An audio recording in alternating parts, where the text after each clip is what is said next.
পশ্চিমবঙ্গ গৃহ শিক্ষক কল্যাণ সমিতি বিক্ষোভ ও ডেপুটেশন ডিআই অফিসে মহামান্য হাইকোর্ট ও পর্ষদের নিষেধাজ্ঞা অবমাননকারী স্কুল শিক্ষক ও শিক্ষিকাদের প্রাইভেট টিউশন বন্ধের দাবিতে শুক্রবার জেলা সদর সিউড়িতে ডিআই অফিসের সামনে বিক্ষোভ প্রদর্শন করেন পশ্চিমবঙ্গ গৃহ শিক্ষক কল্যাণ সমিতির সদস্যগণ।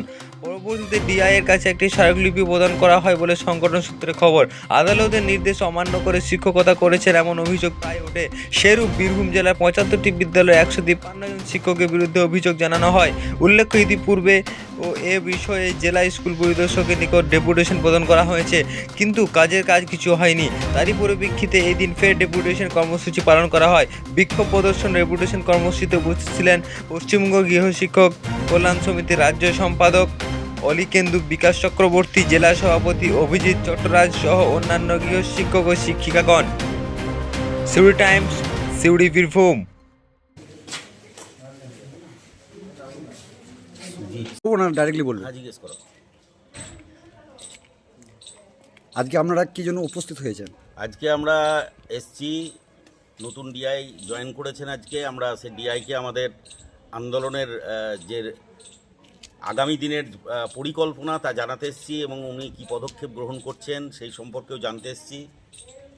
আর আমাদের বীরভূম জেলার বিভিন্ন ইউনিট থেকে আমাদের সদস্যরা এসছে আজকে এখানে ডেপুটেশন দেওয়ার জন্য, এবং ডেপুটেশনটা আমাদের অত্যন্ত গুরুত্বপূর্ণ এই কারণে যে মহামান্য আদালতের নির্দেশ সত্ত্বেও এরা যেভাবে বুক ফুলিয়ে প্রাইভেট টিউশন করছে তা এখনও কেন সরকারি জেলা সরকারি দপ্তর থেকে তাদের নিষেধাজ্ঞা জারি হলো না, এই ব্যাপারে আমরা জানব এবং অতি সত্বর তাদের নিষেধাজ্ঞা জারি করে টিউশন বন্ধ করতে হবে। এটা হচ্ছে আমাদের মূল আজকের ডেপুটেশনের বিষয়। এরপরেও এর আগেও যিনি ছিলেন ডিআইকে, তো আপনারা তো বহুবার ডিআইকে ডেপুটেশন দিয়েছেন, তো উনি কি কোনো রকম পদক্ষেপ গ্রহণ করেছেন? না, উনি আধিকারিক ছিলেন ঠিকই, চন্দ্রশেখর জাউলিয়া সাহেব। তিনি আমাদেরকে কেবল স্তববাক্য দিয়েছেন, সান্ত্বনা দিয়েছেন, কিন্তু একজন আধিকারিকের যা কাজ, আইন অনুযায়ী কাজ করা, সে আইনকে উনি বুড়ো আঙুল দেখিয়েছেন নিজেও। অর্থাৎ আমার মনে হয় একটা গোপন আঘাত ওনার সঙ্গে স্কুল শিক্ষকদের ছিল, যে কারণে উনি কোনো পদক্ষেপ ইচ্ছা করে নেননি। নাহলে মহামান্য আদালতের নির্দেশ অমান্য করা একজন আধিকারিকের কাজ নয়, সেটাকে জারি করা, বহাল রাখা এবং দ্রুত ইমপ্লিমেন্ট করা হচ্ছে একজন আধিকারিকের কাজ। সেটা তিনি করেননি, তাই আমরা হতাশ হয়েছিলাম। আমরা আজকে আশাবাদী নতুন ডিআই সেক্ষেত্রে ইতিবাচক পদক্ষেপ গ্রহণ করবেন। তো আজকে তো দেখলাম নতুন ডিআই জয়েন করেছেন, তো আজকে আপনাদের পরিকল্পনা কি? নতুন ডিআইয়ের কাছে কি আপনাদের? আমরা প্রথমে ওনাকে আমাদের সংগঠনের তরফ থেকে ফুল পুষ্পস্তবক দিয়ে আমরা অভ্যর্থনা জানাবো এবং উনি যাতে এই মহামান্য আদালতের রায়কে দ্রুত ইমপ্লিমেন্ট করেন এবং দ্রুত যাতে বন্ধ হয় প্রাইভেট টিউশন, স্কুলগুলো যাতে আবার নিজের অস্তিত্ব ফিরে পায়।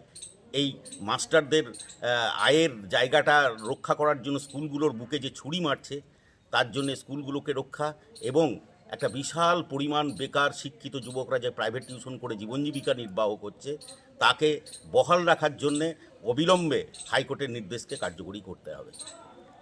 তো আজকে আপনারা কতজন এখানে উপস্থিত হয়েছেন? আমরা আজকে মোটামুটি 50 জন হয়েছি। এখন এখানে আমাদের বিভিন্ন জায়গায় আছে বসে, বিভিন্ন সংগঠন থেকে এসছে। আমরা যারা নেতৃত্ব তারা এখানে আমরা সমবেত হয়েছি। আচ্ছা, আর এরপরে যে হাইকোর্ট থেকে যে আপনাদের একটা কার্যকলাপ চলছিল, সেইখানে আপনাদের কতদূর প্রোগ্রেস হয়েছে? কার্যকলাপ মানে আমরা এবার কন্টেম যাচ্ছি, অর্থাৎ এই যে অবমাননা, আধিকারিক থেকে স্কুল শিক্ষকদের এই যে অবমাননা মহামান্য আদালতের নির্দেশকে, তাদের উপরে কড়া শাস্তি ব্যবস্থা দাবি করে আমরা আবার কেস ফাইল করছি।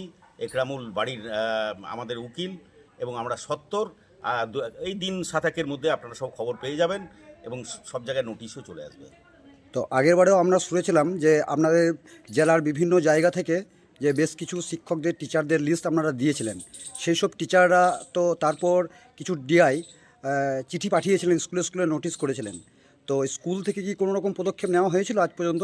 না, স্কুল থেকে পদক্ষেপ তো নেওয়া হয়নি, ডিআইও সেইভাবে করেননি। আমার মনে হয় কোনো আর্থিক লেনদেন ছিল কিনা এটা নিয়ে আমাদের সন্দেহ থেকেই গেছে ডিআইয়ের সঙ্গে। না হলে এরকম হতে পারে না। একজন আধিকারিক, জেলার শিক্ষা দপ্তরের আধিকারিক, সে আমাদেরকে বারবার আমাদের কাগজপত্র দেখেছে, ফাইল তৈরি করেছে, অথচ কাজের কাজ কিছুই করেনি। এখানে আমাদের সন্দেহ জেগেছে, সেই সন্দেহটা আমরা এবার শেষ করতে চাই। আচ্ছা, ধন্যবাদ। ধন্যবাদ।